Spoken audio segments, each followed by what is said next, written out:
So, ma'am, ikwento mo sa akin kung paano nag-start yung baha dyan sa college.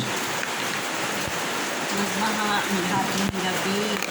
Hindi namin namalayan, baha. Tapos pagising namin, mataas na ang tubig. Hanggang saan ang tubig sa bahay ninyo po? Hanggang sa liig. Kasi di namin namalayan. Tabing ilog ba ang bahay niyo, ma'am? Yes, malapit sa tabing ilog, sa Kakar.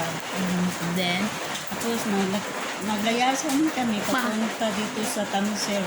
paano kayo nakaalis sa baha? Naglangoy. Then, meron ba kayong mga bata nakasama na nakaligtas? Mayroon din, yung maliit namin nga bata, yung bunso, ilagay namin sa palangganang malaki doon sa naming rekarga. Hindi ba malakas ang agos nung during nagabaha? Malakas, tapos may kapitbahay man kami, ano kami ng kawayan, para may mawakan kami, para makakaon kami sa mataas na tubig. After nung saan kayo nag-backwit, ma'am? Doon kami sa Tamsir, ng kapatid. Tapos, ang amang ibakwitan, baha din, pero medyo, dili na mataas, hanggang ng tubig.